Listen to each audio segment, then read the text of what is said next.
Hello বন্ধুরা, আমি আবারও চলে এলাম নতুন একটা রেসিপির সঙ্গে। আজ আমি আপনাদের সঙ্গে শেয়ার করব চিকেনের একটা অনবদ্য রেসিপি।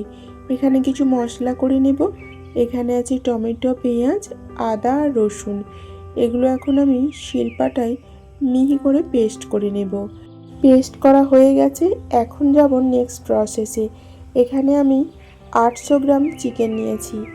এখন চিকেনের মধ্যে দিয়ে দিচ্ছি পরিমিত লবণ, এরপরে দিলাম হলুদ গুঁড়ো, এরপরে দিয়ে দিলাম ঝাল লঙ্কার গুঁড়ো, এখন দিয়ে দিলাম জিরা গুঁড়ো, এরপরে দিলাম ধনিয়া গুঁড়ো।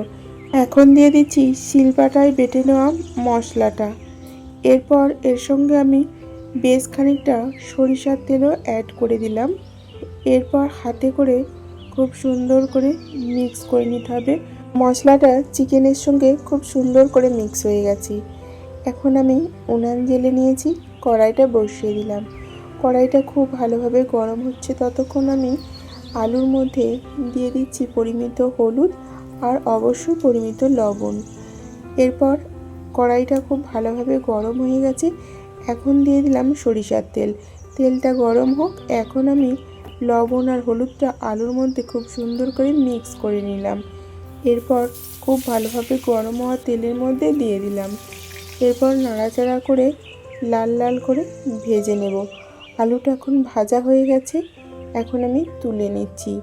এরপর দেখতেই পাচ্ছেন পুরোপুরি তেলটাই এক্সেস রয়েছে। তেলের মধ্যে দিয়ে দিলাম অল্প কয়েক দানা চিনি কালারের জন্য। এখন দিয়ে দিলাম দারুচিনি, এলাচ, লবঙ্গ, জয়িত্রী। এরপরে দিয়ে দিলাম তেজপাতা। আর এখন দিচ্ছি দুটো বড় সাইজের পেঁয়াজ কুচি। পেঁয়াজটা খুব বেশি দিলাম না, কারণ আগেই পেঁয়াজ বাটা অ্যাড করা আছে চিকেনের সঙ্গে, সেই কারণে অল্প পরিমাণেই দিলাম। পেঁয়াজটা লাল লাল করে ভাজা হয়ে গেলে ম্যারিনেট করা চিকেনটা আমি দিয়ে দিলাম। এরপর অল্প একটুখানি নাড়াচাড়া করে দিলাম। এখন চিকেনটা যে বাসনে মাখা হয়েছিল ওটাই ধুয়ে অল্প একটুখানি জল অ্যাড করে দিলাম। এরপর চাপা দিয়ে দেব।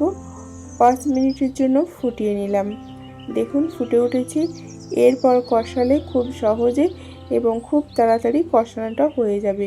দেখেই বোঝা যাচ্ছে কষানোটা কমপ্লিট হয়েই এসেছে। মশলা থেকে তেল ছেড়ে আসছে। তো এখন আমি গরম জল অ্যাড করে দিচ্ছি। যেহেতু রেসিপিটা কমপ্লিটের পথে, যেহেতু চিকেন যাতে স্বাদ অপরিবর্তিত থাকে সেই কারণেই গরম জল অ্যাড করলাম। এরপর ভেজে রাখা আলুটা দিয়ে দিলাম।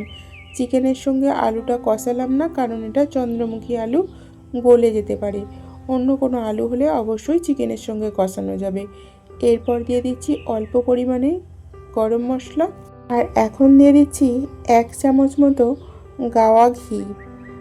এই ঘিটা দেওয়ার ফলে চিকেনের যে স্বাদ একদমই অন্যরকম লাগবে। তো এখন আমি 5 মিনিটের জন্য ফুটিয়ে নিলাম। দেখুন রেসিপিটা আমার কমপ্লিট। আপনাদের কেমন লাগলো অবশ্যই কমেন্ট করবেন। বন্ধুরা আজ তাহলে আসি, আবারও দেখা হচ্ছে পরবর্তী ভিডিওতে।